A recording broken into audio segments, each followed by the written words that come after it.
तुम्हाला शेळी पालन जर करायचं आहे, चाऱ्याची गरज नाही. म्हणजे जर मी एक्सटेन्सिव्ह मेथडने किंवा सेमी इंटेन्सिव्ह मेथडने जर केलं, 2-3 पद्धती आहेत त्याच्या आपल्या शेळी पालनाच्या, तर लोकांना असं वाटतं की चारा कमी असला नसला आपल्या शेतात नाही लावला बाहेर सरलं खेळायचे होतं, अशी आहे ना संकल्पना आपली. तसं नाही. कमर्शियल प्रोडक्शन जर करायचं असेल, चारा असणं अत्यंत आवश्यक आहे. चाऱ्याची जर सोय तुमच्याकडे नसेल तर कमर्शियल प्रोडक्शन करू नका. कारण आपल्याला बकऱ्यांसाठी हिरवा चारा, वाळला चारा आणि कॉन्सन्ट्रेट फीड, ज्याला आपण अलग खाद्य म्हणतो, तिन्ही गोष्टी लागणार आहेत कमर्शियल बेसिसवर. शेतकऱ्यांसारखं करायचं असेल नो डाऊट तर तुम्हाला काही प्रॉब्लेम नाही, तुम्ही करा, कसंही करा. त्याला कुठल्या सायंटिस्टची गरज नाही, कुठल्या म्हणजे ट्रेनिंगची गरज नाही. त्याला फक्त दिवसभर सोडा, घरी आणा, जे काही भाजीपाला आपल्याकडे असेल, आपण ज्या भाज्या करतो जे उरलेलं धसकट असेल ते टाका, काही आपल्याकडे धान्य असेल समजा वाया गेलेलं त्याला टाका, संपलं का. पोळी बिळी असेल तेही टाकून द्या, त्याला सांगायची गरज नाही. पण तुम्हाला कमर्शियल बेसिसवर करायचं असेल तर वॉटर कॅपॅसिटी असणं तुमच्याकडे अत्यंत आवश्यक आहे. आणि त्यामध्ये तुम्हाला सिजनल क्रॉप्स घ्यायचेच आहेत, आलं का लक्षात. परत तुम्हाला एखादं पेरिनियल तरी क्रॉप आपल्या याच्यामध्ये लावायचं. पेरिनियल म्हणजे बहुवार्षिक क्रॉप. हे पेरिनियल क्रॉप्स आहेत. हे जे 6 व्हरायटी तुम्हाला दाखवणार आहे हा पेरिनियल क्रॉप. याचं नाव आहे हायब्रिड नेपियर. नेपियरचं नाव तुम्ही ऐकलं असेल. गजराज आणि बाजरा या 2 याचं संकर करून हे हायब्रिड नेपियर बनवतात. आणि याच्या 6 जाती. सर याचे सेज किती येतात, याचे सेज किती येतात? हे जे क्रॉप आहे याला लावण्याची पद्धत ही आहे, त्याचं सीड आपण लावत नाही. सीड जर लावलं त्याला जर्मिनेशनला खूप वेळ लागतो. आपण काय करतो की व्हेजिटेटिव्ह ग्रोथ म्हणजे जे दांडा लागेल जवळपास 7.5 फुटापर्यंत याचा दांडा जातो. ठीक आहे, तुम्हाला दुसरं म्हणजे आता एक कापलेलं आहे 7.5 फुटापर्यंत त्याचा दांडा जातो. त्या दांड्याचं आपण 2 डोळ्याचं स्टेम कटिंग कापतो, जे स्टेमचं कटिंग कापतो 2 किंवा 3 डोळ्याचं, आणि ते उसासारखं तिरपं लावतो. 60 बाय 90 सेंटीमीटर या अंतर बेने पद्धतीने. आलं लक्षात. 60 बाय 90, 2 ओळीतलं अंतर 90 सेंटीमीटर, 2 झाडातलं अंतर 60 सेंटीमीटर. 60 बाय 90 या स्पेसिंगवर आपण लावतो. आणि लावायच्या आधी थोडं पाणी देऊन देतो आपण. पाणी देणं आवश्यक आहे. पाणी दिल्यानंतर त्याला भुसभुशीत करून घ्यायचं चांगलं व्यवस्थित, म्हणजे तणकटं जर असतील तेही निघून जातील. ठीक आहे. पाणी दिल्यानंतर मर्ज होतात ना थोडेसे वीड्स येतात, त्याला साफ करायचं. पहिले त्याच्यावरून वखर बेसर काढून द्यायचं. नंतर 60 बाय 90चे आपले चौफुल्या पाडायच्या आणि तिरपे असे टोचून द्यायची. 1 नोड खाली जाईल असं किंवा 2 नोड खाली जाईल असं. डोळे 1 किंवा 2 डोळे कळतात ना तुम्हाला.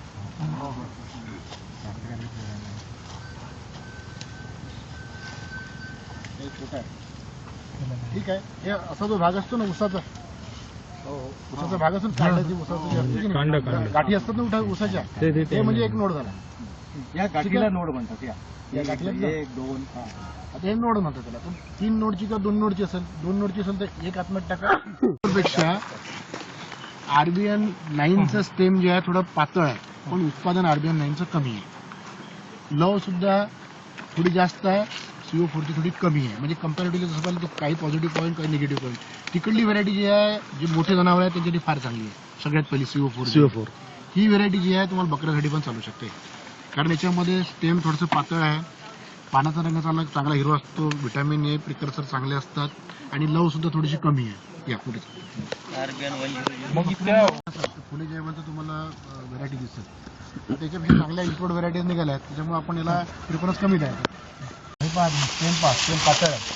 त्याचा रंग आता सध्या याला पाणी दिल्यामुळे खाकी कलरचा थोडासा झाला आहे आणि पाण्यासुद्धा थोडी शेड दिसत आहे. पण तुम्ही जर पाणी जर दिलं आणि याला जर खत चांगलं असेल लश ग्रीन कलर येतो, सॅक्युलेन्सी चांगली आहे. आणि हा बाजारसारखं आहे ते सांगतो. बाजाराचं शंकर आहे, ते पण कांडेच लावावं लागते सगळे कांडे. आणि हे पॅलेटेबल आहे. याची कुट्टी करून बकऱ्यांना चारली खूप चांगल्या पद्धतीने खातात. प्रकारामध्ये BHL सीड बकऱ्यांनी सगळ्यात चांगलं खाल्लं, त्यांना रिलीज करतात म्हणजे जास्त आवडते. हे वाला BHL सीड सगळ्यात चांगलं हे. त्याच्यानंतर मी दुसरा नंबर म्हणजे याचा आणि तिसरा नंबर HBN. म्हणजे जे HBN 100 जे आहे ना, ते अशा प्रकारे रँकिंग आमच्या इथे आहे. तुम्ही यातलं कुठलंही पीक तुम्ही आपल्या इथे लावू शकता. ठीक आहे. तर हे पीक आहे. त्याच्यानंतर आपलं सिजनल क्रॉपबद्दल बोललो मी. सिजनल क्रॉपमध्ये आपण काय लावू शकतो, तुमच्या शेतावर जरूर लावा. ते तर मेथीसारखं दिसतं. बिलकुल मेथीसारखंच आहे.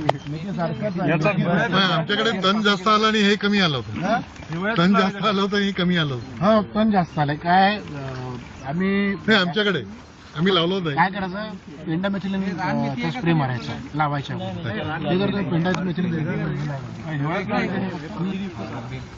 हे रब्बी मध्ये आपण थोडं तिकडे जाऊन सांग लगेच वीड नंतर वीड जे मोडून जाईल ना त्यानंतर आपण त्याची हे करून घ्यायचं फीड प्रिपेअर करायचं आणि लगेच लावू शकतो काही प्रॉब्लेम नाही. त्याचा याच्यावर या पिकावर काही परिणाम येतो कापायचं काय आपण पेपर नाही छोटे स्टेप बरसिंग चालते ना छोटं असतं. हा त्या बरसिमला हिवाळा रबी सीझन मध्ये आपण लावतो. ऑक्टोबर ते नोव्हेंबर महिन्यामध्ये याची लागवड केली जाईल आणि एकरी जवळपास 9 किलो बियाणं त्याचं लागतं. आज सध्या बाजारामध्ये बियाण्याची किंमत 140 रुपये किलो आहे. ठीक आहे 9 किलो बियाणं लागेल. त्याच्यासाठी जमीन तयार करून घ्यायची. जमीन तयार केल्यानंतर आपलं शेणखत वगैरे सगळं घेऊन घ्यायचं. एकरी 9 किलो आणि सीड 9 किलो सीड आणि तेवढ्याच प्रमाणामध्ये रेती असं मिक्स करायचं आणि फेकून द्यायचं. ठीक आहे ब्रॉडकास्टिंग पद्धतीने करायचं किंवा पेरायचं असेल तर जवळजवळ पेरणी करायची. 20 ते 30 सेंटीमीटरच्या दरम्यान जेवढं तुम्ही जवळ करू शकता तेवढी पेरणी करायची. पेरणीपेक्षा फेकलेलं बरं.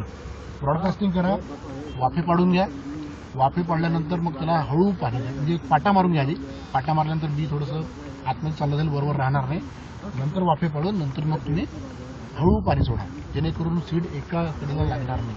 आणि त्यानंतर प्रत्येक 8-8 दिवसांतर तुम्हाला पाण्याच्या पाया हे पीक जवळपास 50 दिवसामध्ये तुम्हाला कापणीला तयार होईल. साधारणतः 1 ते 1.25 फूटपर्यंत याची उंची होईल. तर त्या 50 दिवसानंतर तुम्ही याची कापणी करू शकता. तुम्हाला याच्यामध्ये 5 कापण्या मिळतील. तर हे हिरवं चारतात की हिरवं याला वाढलेही चालू शकता हिरवे चालू शकता. सरप्लस जर असेल जास्त जर असेल तर तुम्ही त्याला काय नाही सायलेज करण्याची गरज नाही. त्याची सायलेजमध्ये बिलकुल नाही टाकायची. त्याची सायलेजची गरज नाही. त्याला काय करायचं सावलीमध्ये वाळवा आणि वाळवताना त्याला 2-2 तासांनी त्याला फिरवत राहायचं. सावलीमध्ये वाळवायचं म्हणजे हवा त्याला लागली पाहिजे सडणार नाही अशा प्रकारे. आणि त्याला मग जे हिरव्या रंगाचे ते सडवलं जाईल त्याला आपल्या कडव्यासारखं साठवून ठेवायचं. ते ठेवायचं. एक कापणी किती दिवसानंतर येईल सर? एक कापणी यायला जवळपास 15 ते 20 दिवस लागतात.